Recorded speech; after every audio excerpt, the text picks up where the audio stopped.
그 경찰헌법이 이제 새롭게 들어오면서 일단은 범위가 지금 시행령에 경찰관 직무집행법에 나오기로 기본 총론, 강론 80% 내라고 돼 있어요. 그건 총론, 강론. 그다음에 헌법 총론, 헌법의 기본질서 20%. 이게 뭐 범위가 이게 불명하지 않은데 헌법은 이제 전체적으로 보면 세 가지 파트인데 하나는 헌법 총론, 그다음에 기본권, 통치구조. 그래서 지금 통치구조를 제한 나머지 부분이라고 생각하시면 헌법 범위를 예측할 수는 있겠죠. 아무래도 이제 기본권이 상대적으로 중시되고 있습니다. 이게 80% 내락했기 때문에 꽤 많이 출제될 수가 있겠죠. 헌법 공부를 해보신 분들은 알다시피 헌법이 일단은 개념적으로 매우 추상적인 용어가 많아요. 뭐 기본권이라는 것도 물론 추상적인 데다가 여러 가지 뭐 민주주의뿐만 아니라 뭐 법치주의, 부터 시작해서 기본권 제한, 한계, 무슨 이런 개념이 매우 추상적이기 때문에 어렵게 생각할 수가 있어요. 추상적이다 보니까. 그 다음에 판례도 대법원 판례라든지 이런 판례와 다르게 헌재 판례는 양이 많습니다. 일단 어느 정도 양이냐? 매년 나오는 새로운 판례가 한 3,000페이지 정도가 나와요. 매년 3,000페이지 정도가 나올 정도로 양이 상당히 많습니다. 그러니까 뭐 10년이면 3만 페이지 아니? 뭐 20년이면 6만 페이지. 이 정도로 양이 많기 때문에 판례 양이 많기 때문에 공부하기 상당히 힘듭니다. 그렇죠? 힘들고 또한 판례가 결정 요지만 물어보는 경우도 있지만 결정 요지 말고 결정문 전체에서 출제되는 경향이 상대적으로 강합니다. 예를 들면 형법이라든지 뭐 민법 이런 경우는 보통은 판례 요지 여기서 주로 많이 출제가 돼요. 거의 대부분. 근데 헌법재판소 판례 문제들은 결정 요지에서 물론 출제되는 경우도 있지만 결정문 전체에서 출제되는 경향도 상당합니다. 결정문이 한 100페이지 정도 되는 결정문도 있어요. 많게는 한 판례가 하나 논문이죠, 뭐 그렇죠? 물론 이제 보통 뭐 이 정도는 아니고 한 20페이지 뭐 이 정도가 통상적인데 판례 양이 상당히 많습니다. 그 다음에 결정 요지만 나오는 게 아니라 결정문 전체에서 나오다 보니까 수험생들이 상당히 어렵게 생각하죠, 그렇죠? 그 다음에 법조항도 상당히 까다롭게 출제가 되는 경향이 있을 수는 있어요. 법조항 자체가 물론 헌법 조항도 있지만 헌법 부속 관련 여러 가지 법조항, 예를 들면 국조법이라든지 뭐 지방자치법, 개인정 보호법, 정보공개법 이런 부속 법률이 또 결합이 돼요. 그래서 법조항도 나오면 상당히 어렵습니다. 근데 이 추상적이기 때문에 이론도 엄청 어렵죠. 이론은 너무 어려워서 사실은 수험생들이 공부하기 상대적으로 어렵고 뭐 사법시험 수험생들도 상당히 어렵게 생각했던 게 헌법 이론이에요. 근데 이론이 그다지 이렇게 출제 빈도가 높지는 않기 때문에 다행히 문제로 해야 돼요. 예를 들면 문제 뭐 10문제다. 그럼 헌법 총론 관련돼서 이론 파트가 뭐 10문제다.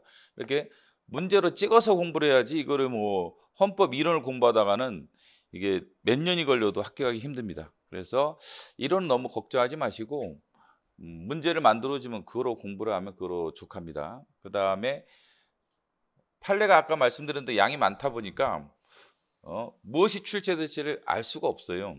사실은 무엇이 출제될지 상당히 찾기가 힘듭니다. 무엇이 출제될 것인가.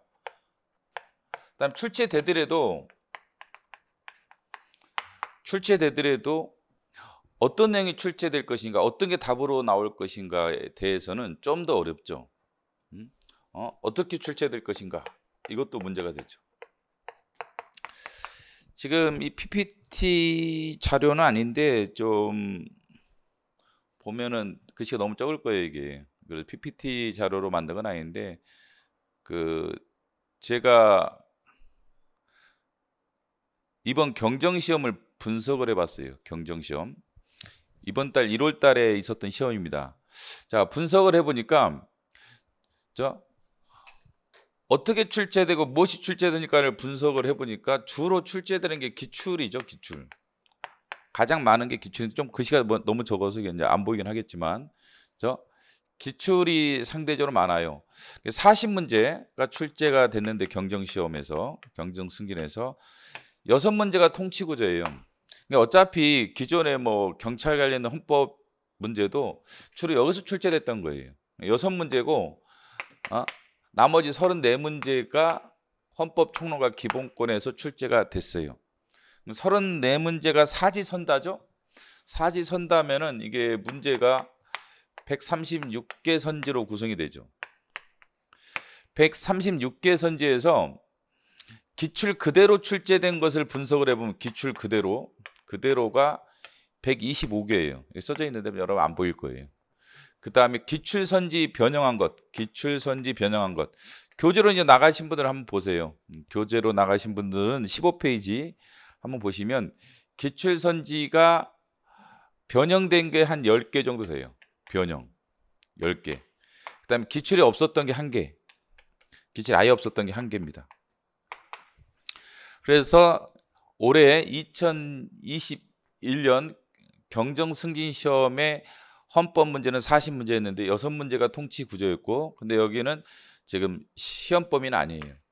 시험 범위는 아니니까 나머지 문제가 34문제인데 사지선답 136개죠. 그중에 기출 그대로 출제된 게 125개 선지, 기출 선지가 변형된 것이 10개, 기출이 없었던 게 1개입니다. 그러니까 125문 선지가 나왔기 때문에 거의 대부분이 기출에서 나왔다는 거죠. 그래서 어느 정도 예측이 되는 거죠. 무엇이 출제될 것이냐, 어떻게 출제될 것이냐는 뭘 통해서 분석이 가능한 거예요. 기출로. 기출에서 어느 정도 예측은 할 수 있다라고 볼 수는 있어요. 그 다음에 그래서 이제 여기 이제 교재를 보면 각 선지마다 몇 년도 이렇게 출제됐다는 걸 다 제가 분석을 해놨어요. 문제 단위가 아니라, 문제 단위는 별 의미가 없어요. 그게 아니라 각 선지 단위로 과연 도대체 이 선지를 어디서 가서 베낀 거냐, 이런 선지 하나하나가 예를 들면 여기 이제 대한민국에서 발견된 기한은 대한민국에서 출생학으로 간주한다라는 문제가 있어요. 3번에 1번. 그건 어디서 출제되느냐, 여기 이제 아래 써져 있죠. 16년도 국회 구급, 그 다음에 19년도 행시, 그 다음에 16년도 국회 구급. 뭐 이렇게 변호사 시험에도 있었어요. 물론 이제 이 선지는 가장 먼저 출제한 것은 정현주 교수라고, 옛날에 동국대 법대에 있었다가 지금 성신여대 법대로 옮기신 정현주 교수라는 분이 있어요. 그분이 2006년도에 신림동 모의고사로 출제해 준 겁니다. 그 당시에는 이제 사법시험 할 때 이제 주요 대학교 교수들한테 문제를 사왔어요. 40문제당 얼마씩 해가지고 돈을 사와가지고 모의고사를 출제를 했어요. 그 당시 정현주 교수가 저한테 줬던 문제가 이 문제 똑같더라고요. 저도 깜짝 놀랐어요. 대한민국에서 발견된 기한은 대한민국 출생학으로 간주한다. 법조항은 추정한다인데, 이게 법조항은 법조항은 추정한다야. 대한민국에 발생된 기한은 대한민국 출생학으로 추정한다인데 이것을 문제를 어떻게 내 간주한다, 이렇게 키워드를 바꿔가지고 틀리게 낸 거죠. 이런 식으로. 근데 이게 이제 뭐 2021년도 경정시험에서 처음 나온 게 아니라 각종 시험에서 이미 출제가 됐었고, 더 분석을 해보면 이미 2006년도 정현주 교수가 냈던 모의고사에 이미 있었던 겁니다. 이런 문제 분석까지 다 저는 하고 있어요. 그냥 단순하게 이게 뭐 문제가 뭐 쉽다 어렵다 이건 의미가 없어요. 그게 아니라 쉽다 어렵다의 문제가 아니라 이게 과연 이 선지 하나하나가 어디서 연원을 갖고 출제가 되었느냐, 이런 것들을 다 분석을 해줘야 돼요. 여러분들 자료 받아보신 분들은 다 보시면 이 각 선지마다 제가 어디서 출제됐고 그 다음에 어디에서 변형됐고 이것들을 선지마다 다 분석을 했다는 것을 알 수가 있어요. 그래서 주로 이제 기출에서 예측이 될 수가 있다는 거죠. 물론 이제 기출 변형도 있죠. 이런 건 쉬운 거예요. 문제가 어렵다 쉽다의 기준이 내용적인 게 아니라 기출에 있었던 무조건 쉬운 겁니다. 기출에서 나온 것은 무조건 쉬운 거예요. 첫째는. 두 번째, 기출의 변형, 뭐 없었던 거 아예 기출에, 이런 것들은 상대적으로 어렵죠. 그러니까 이게 난이도가 어렵다는 것은 이걸 말하는 거죠. 기출이 변형. 물론 이제 변형도 뭐 단순 변형과 아주 심각한 변형이 있을 수가 있어요. 뭐 단순 변형은 그렇게 어렵지 않는데 완전히 문제를 틀어버리면 좀 더 어렵게 되죠. 그다음에 아예 기출이 없었던 것은 구구단도 어렵다. 시험장에서 처음 본 선지는요, 구구단도 매우 어려운 겁니다.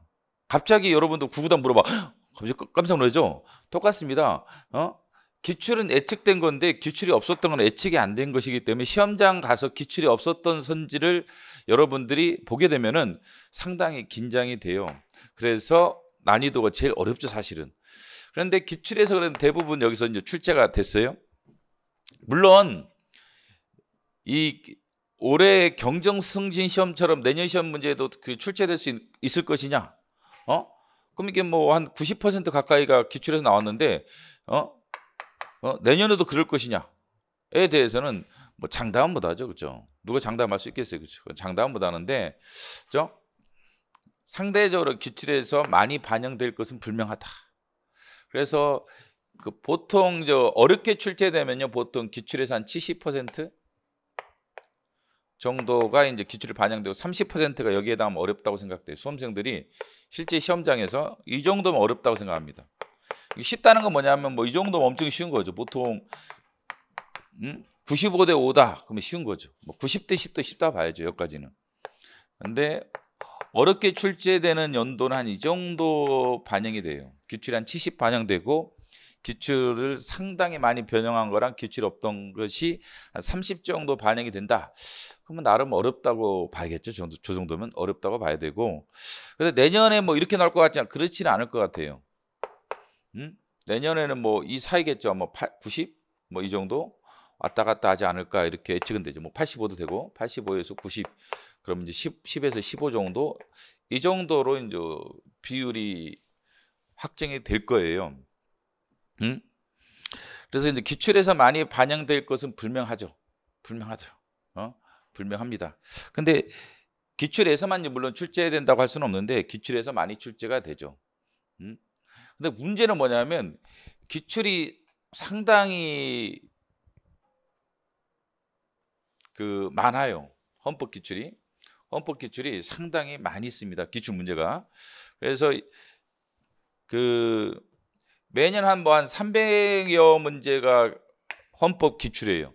각종 시험에서. 헌법은 시험에 여러 시험에 있다 보니까 예를 들면 변호사 시험, 5급으로 법행정, 또 5급으로서 행시, 5급으로서 입법고시, 그 다음에 7급 국가직, 7급 지방직, 그 다음에 8급 국회직, 9급 국회직, 법원서기보, 법무사, 그 다음 비상계획과 뭐 이런 뭐 열 몇 개에서 지금 헌법이 시험 과목이다 보니까 뭐 40문제에서 20문제 사이가 시험 문제다 보니까 한 300여 문제가 매년 쏟아져 나와요. 그 다음에 기존에 그러면 기출도 있을 거 아니에요? 작년, 재작년, 10년 전, 20년 전 이런 기출이 있죠. 뭐 저 같은 경우는 사실은 뭐 90년대부터 기출을 가지고 있어요. 아마 우리나라에서 유일할 거예요. 왜냐하면 헌법을 꾸준히 강의했던 사람이 그렇게 많지 않아요. 뭐 몇 년씩 강의한 사람들은 많이 있겠지만 3, 4년 뭐 이렇게 강의한 분들은 많이 있겠지만 꾸준히 헌법을 강의를 해와서 옛날 기출 90년대 기출부터 지금까지 문제를 보유하면서 해설을 일일이 다뤄놓은 사람이 거의 없어요. 그래서 저 같은 경우는 뭐 90년대부터 2020년도까지 있으니까 뭐 문제가 한 5, 6천 문제 이상 있죠. 5, 6천 문제 이상이 있는데 그럼 이 중에서 뭐가 이제 출제될 것이냐를 찾아내는 게 매우 중요하겠죠. 그렇다고 해서 여러분이 뭐 5천 문제 다 공부해라 이러면 공부할 수 있겠어요? 못하지. 그렇기 때문에 여기서 무엇이 어떻게 출제될 것이냐를 분석하는 게 제일 중요할 겁니다. 양이 많으니까 양을 줄여줘야겠죠. 그래서 이제 강사들이 해야 할 일이 뭐냐? 이걸 선별하는 거죠. 선별하고 찾아내고 이런 거죠, 그렇죠? 기출을. 그 다음에 기출 변형은 어떻게 될 것이냐? 또 기출이 없었던 걸 어떻게 예측할 것이냐가 이제 과제가 되겠죠. 그래서 기출 문제 분석은 뭐 여기서도 지금 제가 자료에서도 보여주고 있는데 이거는 이제 지금 올해 경정시험 기출을 분석을 한 거예요. 과연 몇 문제가 기출에서 그대로 나왔고 변형됐고 어느 시험에서 과연 나온 거냐라고 선지 단위로 다 분석을 한 겁니다. 이런 선지 단위로 이게 중요해요. 선지 단위로 분석을 해야지 문제 자체가 뭐 1, 2, 3, 4가 똑같은 문제가 어디 있겠습니까? 예? 이런 문제는 없죠 사실은. 그래서 똑같은 문제는 없기 때문에 그 선지 단위로의 분석이 제일 중요한데 이게 분석이 지금 하나하나씩 됐으니까 여러분들이 자료 나간 거 보시면 확인을 해보시기 바랍니다. 그렇죠? 그다음에 15번 같은 경우 나중에 한번 보시면 재밌어요. 이게 복수 정답이 나왔습니다. 그래서 이 시험 당일날 제 카페에 많이 올라왔어. 이게 답이 2개 아니냐? 그래서 제가 그 당시에 댓글로도 다뤄줬습니다. 복수 정답 확실하다. 출제자의 오류다라고 했는데 수험생들 엄청 걱정하죠. 왜냐하면 정답이 지금 그 당시 1번이가 나왔었는데 복수정답 될지 뭐 걱정 많이 해가지고 저한테 질문 많이 했는데 제가 카페에 확실하게 복수정답이다라고 밝혔어요. 실제 복수정답으로 인정이 됐죠. 이런 건 참 다행인데 이제 문제를 제대로 좀 내줘야 되는데 문제를 잘못 내는 바람에 이런 사태가 발생을 하죠. 발생을 하고 있습니다. 그러면 이런 거 여러분들이 이제 기출문제 분석한 거 쭉 한번 뭐 보시기 바랍니다. 물론 지금 여러분들이 뭐 이걸 공부하라는 게 아니라 그 과학적으로 좀 분석을 하자는 거예요. 과학적으로 좀 분석을 해야지 뭐 대충 뭐 이게 뭐 어렵다 쉽다 이렇게 예측하면 안 되고 하나하나 선지를 뜯어봐서 과연 어려운지 쉬운지 어떻게 나올 것인지를 봐야 된다는 거죠. 그렇죠? 그 기출문제 분석 방법이에요. 나중에 한번 저 책이 나가면 54페이지 여러분들 한번 찾아보세요. 그래서 이 선지마다 이게 기출에서 과연 어떻게 나왔는지를 한번 다 분석을 해본 겁니다. 제가 시간이 상당히 오래 걸려요. 한 5,000문제 정도를 이렇게 줄여서 한 1,000문제 정도로 줄여준 건데 이게 하나하나 다 분석이 이루어져요. 분석을 해서 그게 어떻게 출제되었는지 일단 이게 분석이 돼야 돼요. 기출문제가 정확하게 분석이 돼야지 선별을 해서 예측을 할 수 있는 겁니다. 근데 이게 할 수 있는 사람이 많지 않아요. 뭐 2, 3년 강의한다고 되는 것도 아니고 사법시험부터 지금까지 꾸준히 강의를 해서 기출문제 분석을 계속 해왔던 사람이 할 수 있는 거지 뭐 1, 2년 노력한다고 되는 게 아닙니다. 그렇죠? 그래서 기출문제 분석을 정확하게 한 사람이 사실은 필요해요. 그래서 수험생들이 편한 겁니다. 사실은. 수험생들한테 하라 하면 누가 못해. 그렇죠? 근데 시간이 오래 걸리는 거죠. 근데 한 과목이 아니라 여러 과목 하다 보니까 시간 내에 충분한 준비 상태에서 시험장에 갈 수가 없게 되는 거예요. 그래서 이제 학원 강사들 솔직히 해줘야 할 게 정확한 기출 분석에 따른 기출 선별이걸라. 근데 이게 단순한 문제가 아니라는 거예요. 오랜 시간이 걸린다. 이런 작업이 쉽지 않다. 그래서 지금 뭐 헌법 경찰에 들어온다니까 뭐 여러 선생들이 한다고 하는데 뭐 경찰 뭐 형법 했던 분들도 한다고 뭐 경찰학 했던 분도 한다고 하는데 그분들이 과연 여러분들의 부담을 덜어줄 수 있느냐? 예? 아마추어들한테 배우면 안 돼요, 진짜. 공부라는 것은 프로한테 배워야지 아마추어한테 배우면 절대 안 됩니다. 큰일 난다, 이게.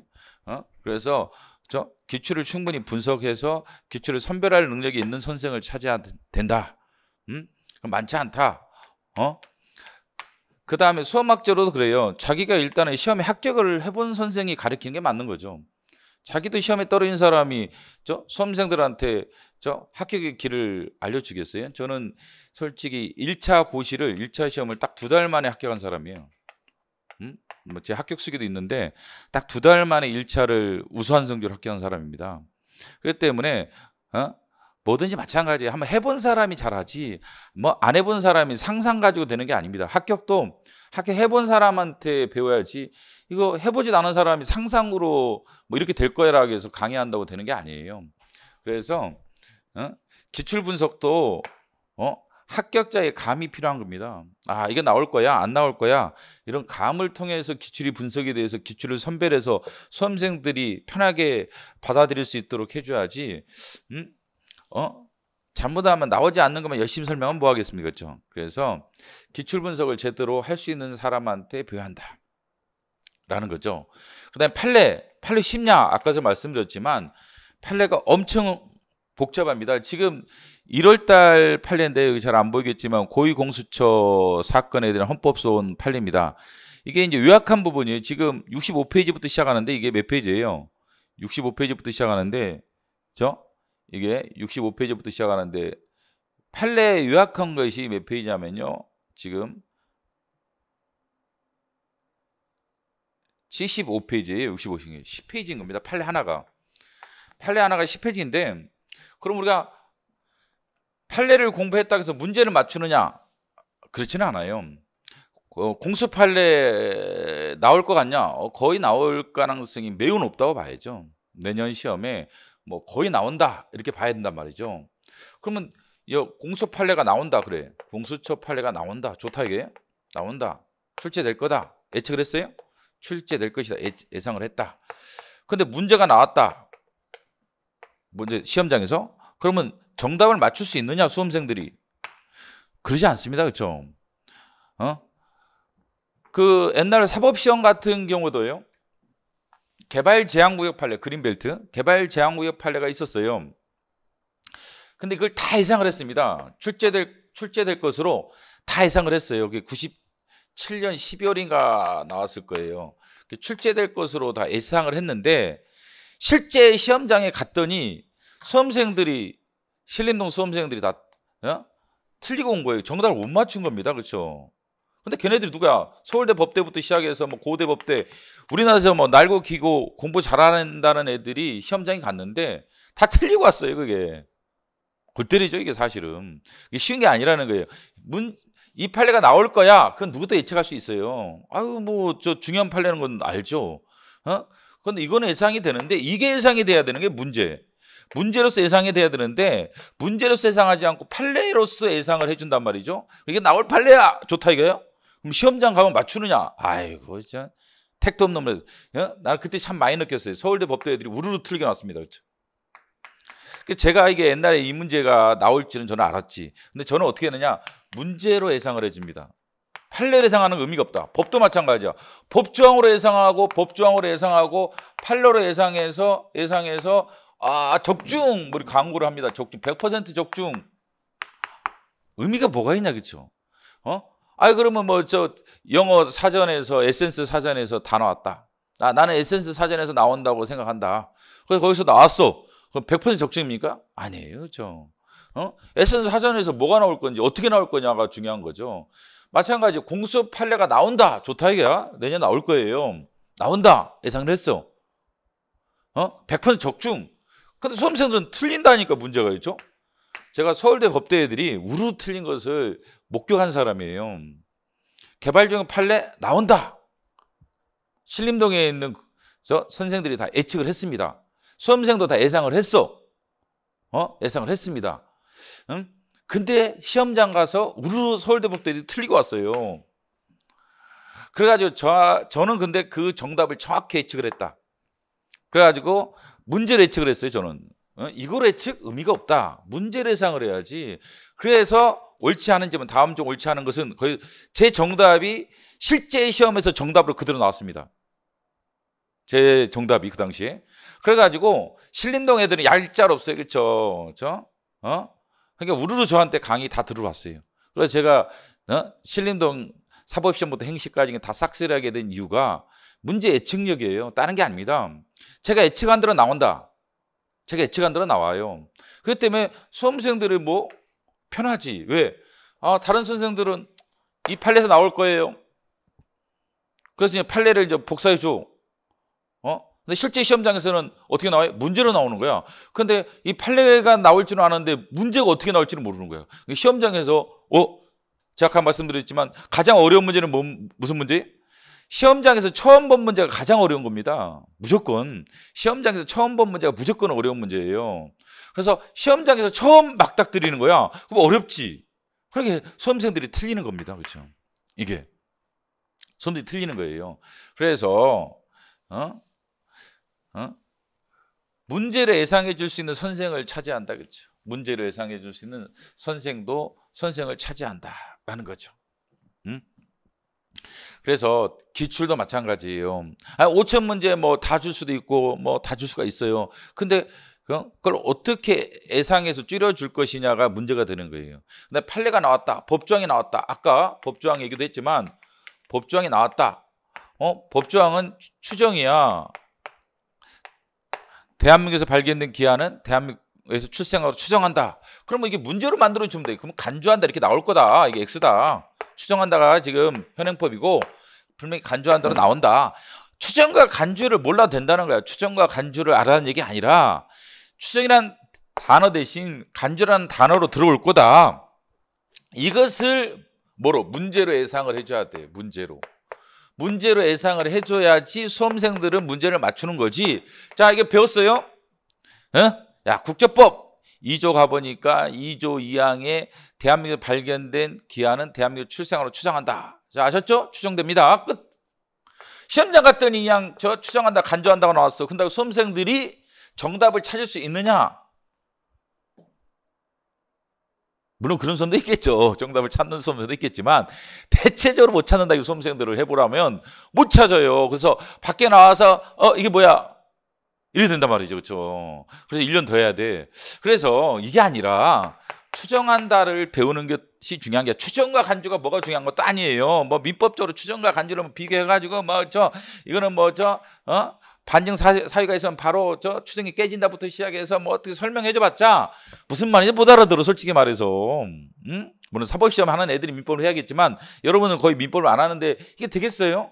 근데 그게 중요한 게 아니라 이 추정이라는 단어가 간주로 나올 거니까 이렇게 준비해라고 문제를 예상을 해줘야 돼. 그래야 수험생들은 시험장에서 답을 맞출 수 있다. 그게 누가 할 일이에요? 선생이 할 일인 거야. 제가 할 일입니다. 그렇죠? 이걸 제일 잘하는 선생을 차지한다. 이거를 저 같은 경우는 이거로 사법시험에서 다 인정받았단 말이야. 사법시험, 7급 시험 등에서 문제 잘 찍는다. 어떻게 나올지 미리 다 예상한다. 이거로 제일 유명한 선생이죠. 그렇기 때문에 문제로 여러분들이 예상해 줄 수 있어야 된다는 거예요. 그래야 여러분들이 합격하지. 헌법을 이해한다? 나도 이해를 못해. 그렇죠? 헌법 이해한다. 저도 고시 수업까지 합격한 사람이지만 제가 시험장 갈 때까지 헌법을 이해했을 것 같아요? 못했을 것 같아요? 개불벌 이해를 해. 그렇죠? 이해는커녕 오해만 하고 시험장 갔다 이겠죠. 실제 헌법에 대한 오해를 해서 내가 이제 나중에 강의하다 보니까 내가 수험생 때 헌법을 오해했던 거야. 이해는 못 한다는 거예요. 그렇죠?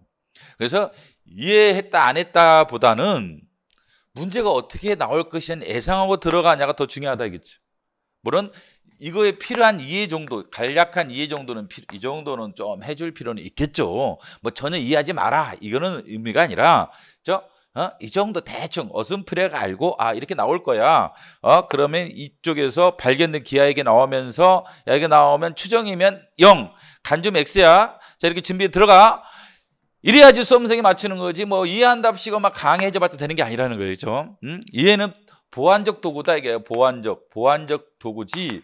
그 최종 목표가 아니다. 최종 목표는 뭐예요? 문제를 맞추는 거지. 문제를 맞추는 거예요.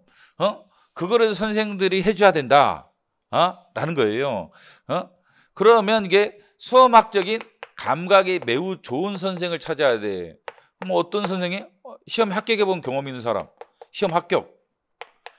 그 다음에 합격해서 자기가 합격생들을 진짜 길러본 과정과 경험이 많은 선생을 찾아야 된다라는 거예요. 수험 감각이 탁월하다. 그럼 뭐로 밝혀져요? 시험 합격이지. 저는 고시 1차만 2달 만에 합격한 사람입니다. 고시 1차도 몇 수십 년 걸린 애들 또 많아요. 저는 딱 2달이야. 3달도 아니고. 다 2달 만에 끝낸 사람이에요. 그 다음에 고시로 수석 합격한 사람이고. 그러니까 수험 감각에서는 탁월하죠. 수험 감각에서 탁월하다. 그래서 이걸 통해서 합격생을 가장 많이 배출한 사람이에요. 사법시험부터 시작해서 수많은 합격생들이 제 강의와 책을 구입해서 했던 이유가 뭐겠어요? 이것 때문에 그런 거예요. 문제를 맞춰주니까 다른 거 없어. 뭐 제가 이뻐서 잘나서 그래서 강의 듣고 책 삽니까? 그게 아니에요. 수험생들의 목표는 합격이걸라. 합격에 도움되는 사람을 찾는 겁니다.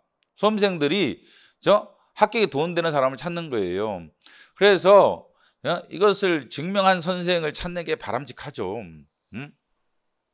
그리고 물론 이제 지금도 노력하는 선생이 필요하죠. 물론 노력을 해야 됩니다. 이게 뭐 구라만 가지고 되는 게 아니라 선생이 꾸준히 공부하면서 이게 어떻게 출제될 것인지 연구하고 노력하고 이런 선생이 이제 필요한 거죠. 그래서 판례다. 판례를 이해하라? 그런 생각 안 합니다. 저는 판례를 문제화 시켜준다 하겠죠. 문제화 시켜준다. 제가 있잖아요. 수험 역사상 가장 중요한 그 수험학적으로 중요한 판례가 뭐냐? 이 판례예요. 공수 판례입니다. 근데 공수 판례 봐봐. 지금 1번 이게 몇 페이지냐면 76페이지예요. 2번, 3번, 4번, 5번, 6번, 7번, 7번까지 만들었어요. 7번까지. 하나 판례 가지고 어마어마하게 중요한 판례라는 거죠. 제가 보통 뭐 노무현 대통령이라든지 박근혜 대통령 탄핵 사건 무지 중요하죠. 그런 사건도 두세 문제면 끝납니다. 두세 문제면. 근데 이 공수 판례는 깜짝 놀랐습니다. 그렇죠? 너무 중요한 헌법적 쟁점을 많이 다루고 있기 때문에 7개를 만들었어요. 근데 수험생들한테 그래 공수 판례 나올 거야. 공부해. 내 판례 요약한 거 나눠줄게. 이건 누구나 할 수 있습니다. 누구나 할 수 있어요. 근데 그 수험생들이 읽고 이 7문제 중에 이거를 맞출 수가 있냐? 이런 문제를 맞출 수 있어요? 없어. 그럼 어떻게 줘야 돼? 이렇게 문제로 만들어줘야 돼. 공수 판례가 중요하다라면 그럼 다음 주 옳지 않은 게 뭐냐? 1번이다. 그럼 1번이 어떻게 나올 것이냐를 문제화 시켜줘서 준비를 해줘야 돼요. 이렇게.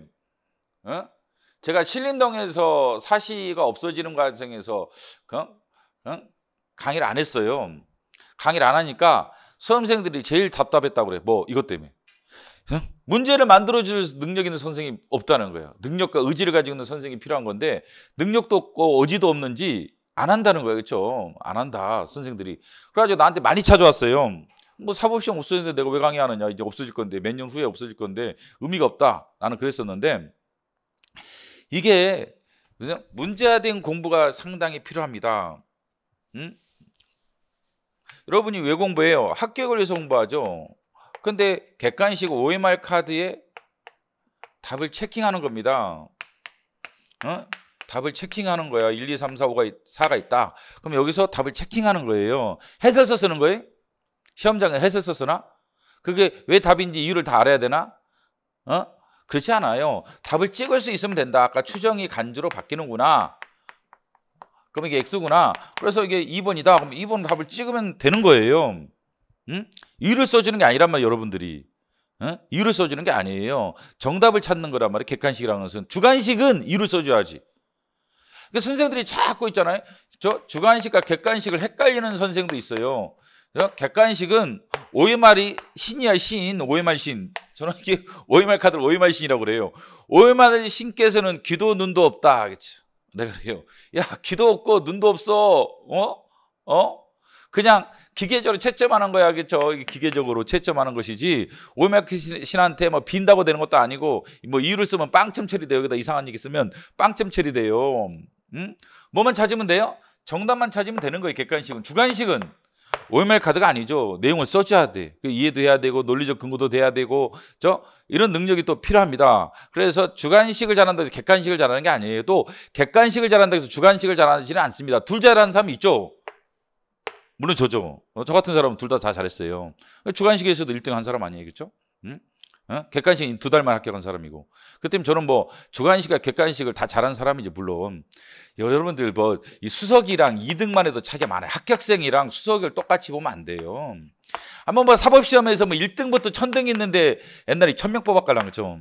똑같습니까? 그렇죠? 1등 합격자랑 1000등 합격자랑 다르지. 어마어마한 차이가 있는 거예요. 1등과 1000등. 같은 사시 합격자라도요.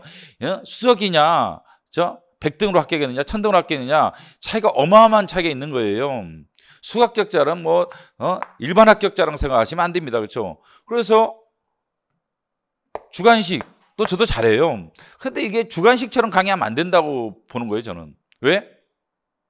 주관식은 안 나오니까 OMR 카드 신에게 우리가 알고 있는 답만 찍어주면 되는 거예요. 그 이유를 쓸 필요가 없단 말이죠. 근데 문제는 뭐냐면 양이 어마어마하게 많다는 거예요. 기출도 양이 많고 판례도 양이 많고 법조항도 양이 많다는 거죠. 그렇죠? 뭐 그래서 이걸 어떻게 출제될 것이냐 예상해서 정답으로 바꿔주는 능력이 이젠 제일 필요하다는 거죠. 다른 능력보다 이게 훨씬 더 사실은 중요한 이유가 되는 겁니다. 그렇죠?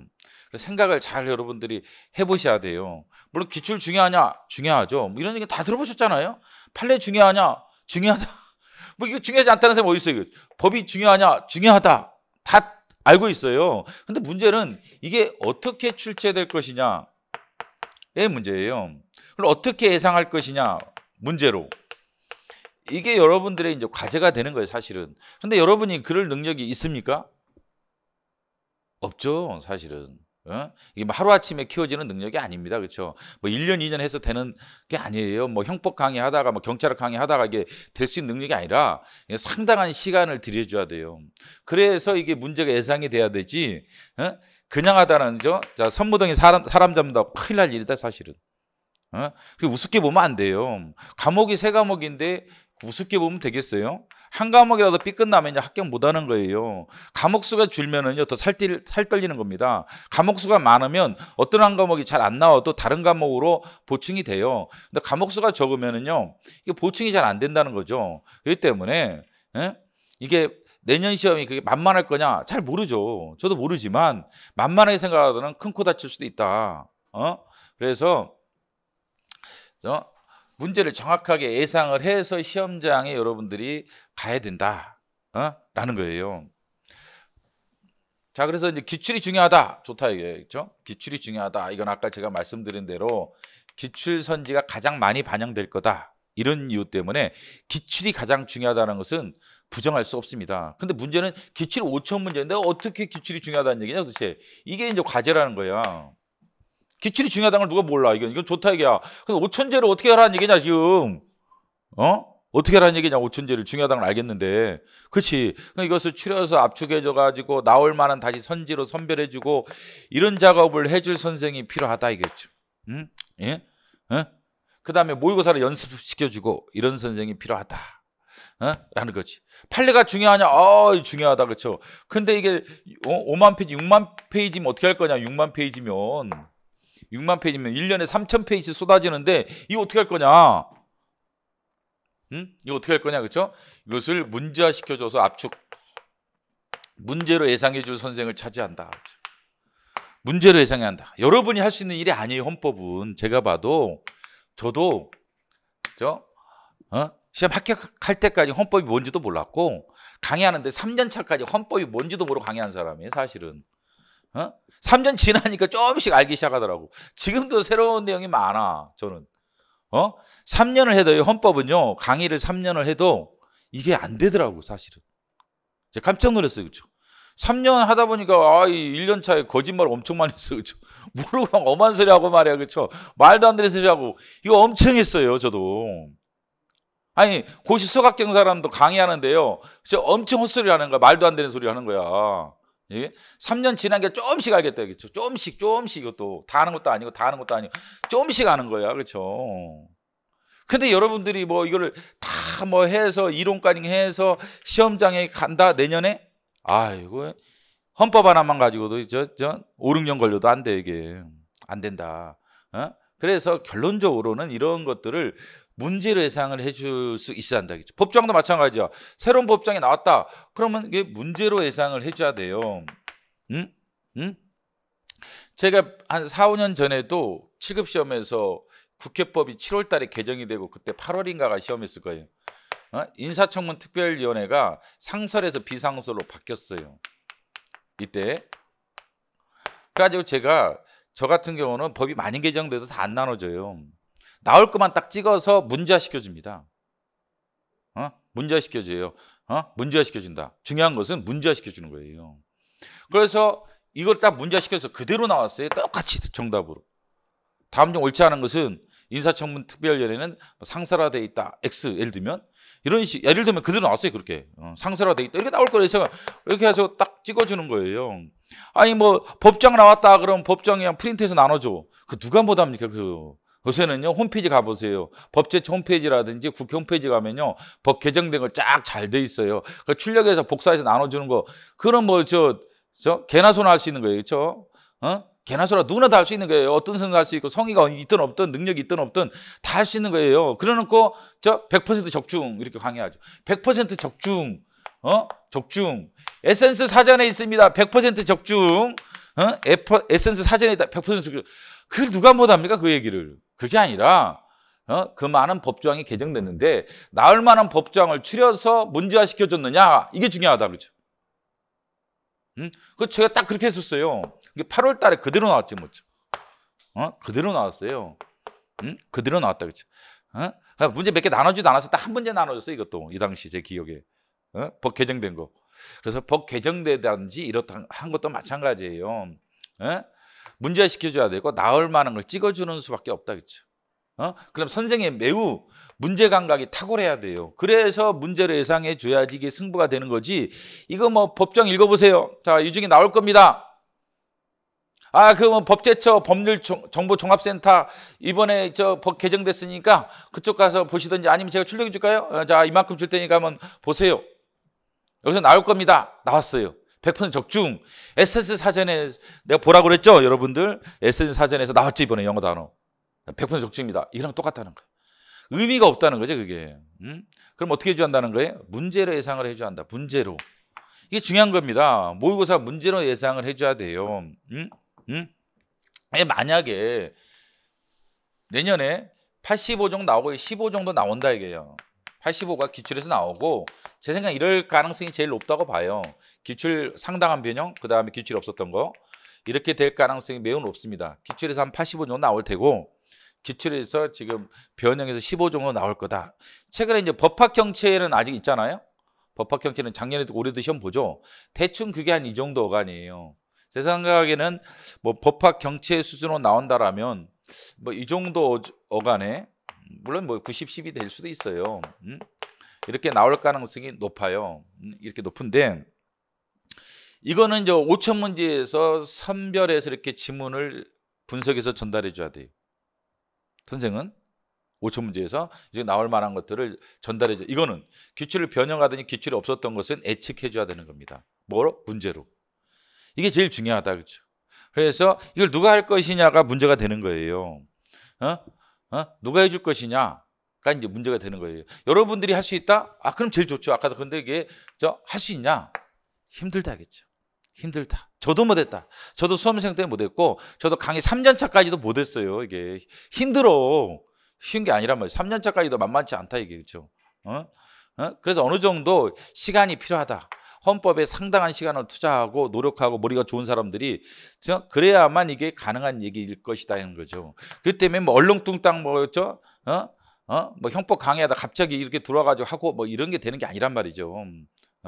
되는 게 아니다, 그렇죠? 그런 수준의 문제가 아닐 거라는 거. 이게 쉽지 않다, 진짜. 쉽지 않다.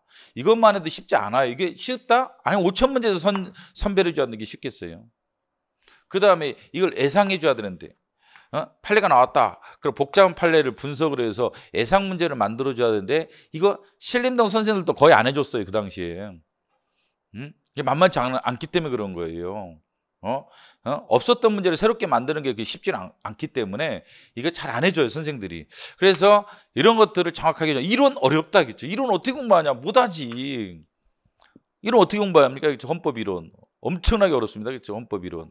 예? 괜찮다. 강의 들을 때 대충 듣고 문제화 시켜줘서 문제를 외우면 돼. 문제로 정리해줘. 나올 만한 예상될 수 있는 선지를 문제로 만들어 줘야 돼요. 이걸 암기해라. 이론 대충 강의 들었으면 헌법 이론 뭐 여러분이 칼 슈미트니 시멘트 얘기 들은다고 이게 이해하기 좋냐? 못해요. 사법시험 애들도 이해를 잘 못해. 못한다겠죠, 그렇죠? 왜 못해요? 그래서 어떻게 해야 돼요? 그 문제 선지로 그러면 이 이론이 어떻게 나올 것이냐를 정리해서 연습시켜서 시험장에 보내는 것 외에는 현실적인 대안이 없다는 겁니다. 여러분들 이게 잘 아셔야 돼요. 그래서 참 이게 새로운 과목이 들어오면 다 혼선이 엄청 많아요. 선생님들도 혼선이 많고 또 어중이 떠중이 다 들어와서 혼선을 일으키고 이럴 가능성이 이게 매우 높아요. 근데 휩쓸리다 보면 진짜 이게 위험해집니다. 그래서 이미 검증되고 수험학적으로도 그렇고 문제 예상 능력도 검증된 사람이 이게 여러분들에게 위험성을 줄여주는 거지, 잘못하다가는 여러분이 뭐죠?